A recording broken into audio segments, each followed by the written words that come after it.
বদরের প্রান্তরে আবু জাহাল উতবা সাহেবারা 1000 দলের টিম নিয়ে বদরের প্রান্তরে হাজির হয়ে গেল। বদরে আইসা বলে, মোহাম্মদ, মক্কা থেকে মদিনায় যাইরা বসে থাকলে হবে না, যুদ্ধ করা লাগবে। অনেকটা পায়ে পইরা ঝগড়া করার জন্য তৈয়ার হয়ে গেল। মায়ার নবীর মনে বড় চিন্তা, যদি আমি আবু বকরে বলি, আবু বকর যদি আমারে মানা কইরা দেয়, হুজুর আমি যাইতে পারবো না। আমি যদি ওমরের বলি, ওমর যদি মানা কইরা দেয় যে হুজুর আমি যাইতে পারবো না, তাহলে আল্লাহ তো আমার উম্মতের প্রতি পরিপূর্ণ রাগান্বিত হয়ে যাবে। এই চিন্তা নিয়ে নবী আবু বকরের দরবারে যায় না, ওমরের দরবারে যায় না, হযরতে ওসমানের দরবারে যায় না, আলীর দরবারে যায় না। এদের দরবারে গিয়া আমার মায়ান নবী বলতে পারে না। কিন্তু একটা পর্যায়ে মায়ান নবীর চিন্তা কেটে গেল, আবু বকরের সামনে গিয়া দাঁড়ায় যায়। মায়ান নবী বলে, আবু বকর, ওই বদরের প্রান্তরে যুদ্ধ করার জন্য যাইবা কিনা? বলে, নবী কি কথা বললেন? আমি তো আবু বকর এমন সাহাবী, মক্কা থেকে হিজরত কইরা মদিনায় আসলাম। ওই মক্কায় আমার টাকা, বাড়ি, গাড়ির অভাব নাই। আমি ধনী ছিলাম, আমি টাকা পয়সার মালিক এত পরিমাণে ছিলাম, একটা কাপড় পরিধান একদিন করলে আর একদিন আমি করতাম না। কিন্তু আপনি যখন আমারে বললেন, এই আবু বকর কালেমা পড়ে একটু মুসলমান হয়ে যান, ও পয়গাম্বর, আমি আপনার হাতে ওদিন কালেমা পড়ে মুসলমান হয়ে গেলাম।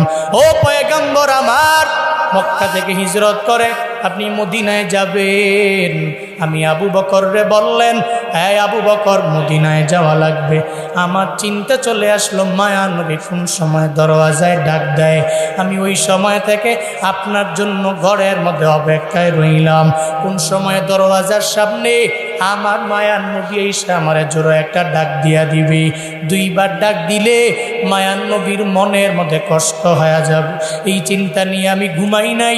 আমার মক্কার বাড়ি গাড়ি সব সাইরা আমি মদিনায় চলে আসলাম। আবু বকর ডেকে বলেন, ও পয়গম্বর আমার, আমি আবু বকর তো আপনার এত পরিমাণে পাগল পারা সাহাবী, আপনি আমারে বললেন বদরের প্রান্তরে আমি যাব কি যাব না? আমি আবু বকর রাজি হয়ে গেলাম। আপনি বলতে দেরি, বদরের প্রান্তরে আমি চলে যাব। মায়ার নবী ডেকে বলে, ও উমর, তুমি যাইবানি? উমর বলে, পয়গাম্বর, আপনি আমারে কেমনে বললেন আমি যাইব না? আমি উমর তো সেই উমর যে কালেমা পড়ার আগে ছিলাম জাহান্নামের কিনারায়, আমি কালেমা পড়ে জান্নাতের মিনারায় উঠে গেলাম। আল্লাহ আমারে দামি বানাইলেন, আমারে এত পরিমাণে সম্মানী বানায়া দিলেন। আবু জাহাল বলল, ওই মুহাম্মদের গর্দানটাকে আনতে পারবা? আনতে পারলে 100 উটনি উপহার দেওয়া হবে। আমি ওমর দাঁড়ায় গেলাম, তরবারি নিয়ে মুহাম্মদের গর্দানটা আলাদা করার জন্য রওয়ানা। ইতিমধ্যে যাওয়ার পরে আমার বোন ফাতেমার কণ্ঠের তিলাওয়াতে বড্ড ভক্ত হয়ে গেলাম। আমি বললাম, ফাতেমা, এই তিলাওয়াত কোন জায়গায় গেলে পরিপূর্ণ শোনা যাবে? ফাতেমা আমারে বলল, ভাই আমার কাছে তো পরিপূর্ণ তিলাওয়াত শুনতে পারবা না। মায়ার নবীর দরবারে যদি যাও, তাহলে ওই জায়গায় গেলে পরিপূর্ণ তিলাওয়াত শুনতে পারবা। ও পয়গম্বর, এরপরে আমি আপনার দরওয়াজায় যখন হাজির হওয়ার জন্য আমার তরবারিকে কান্দে লইয়া আমি আপনার ঘরের দিকে আগাইতে লাগলাম, নবী ওই সময়ে আপনার সামনে মাত্র 11 জন সাহাবা।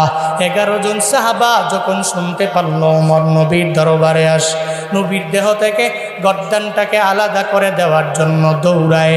ওই সময়ে 11 জন সাহাবা ভয়ে নবীরে বলে, পয়গম্বর, আপনি ঘর থেকে একটু অন্য ঘরের মধ্যে গোপনে চলে যান, যদি ওমর আসতে পারে আপনার দেহ থেকে গর্দানটারে আলাদা কইরা দিবে। মায়ার নবী ওদিন বললেন, ও সাহাবায়ে কেরাম, না না, আমি গত রাতের বেলা তাহাজ্জুদের মুসল্লায় দাঁড়াইয়া রবের দরবারে আমি আবদার জানাইলাম, আল্লাহ গো, হয়তো ওমরের তুমি কালেমার জন্য কবুল করে নাও, আর না হয় আবু জাহালকে তুমি কালেমার জন্য কবুল করে নাও। মায়ার নবী বলে, সাহাবায়ে কেরাম, আমার উমরের জন্য দরওয়াজা ওপেন করে দাও। দরওয়াজা ওপেন করো, যাতে ওমর আমার দরওয়াজা দিয়া ঢুইকা আমার সামনে আসতে পারে। গত রাতের বেলার দোয়া আমার মাওলা খালি ফিরাইয়া দিবেন। হযরত ওমর কয়, নবী আপনার দরবারে আমি গেলাম, তরবারিটা নিয়া যখন আপনার পা বরাবর নিচে রেখে দিলাম, আপনি আমারে কালেমার দাওয়াত দিয়া কালেমা পড়াইয়া দিলেন। আমি সেই ওমর বদরের প্রান্তরে যদি আপনি বলেন আমাকে যাওয়ার জন্য, আমি যাব। ওখানে যাওয়ার পরে সব সাহাবায়ে কেরাম যদি ফিরা বাড়িতে চলে আসে, আমি ওমর একা থাকবো, আপনি নবীর সঙ্গে থাইকা যুদ্ধের ময়দানে যুদ্ধ করব।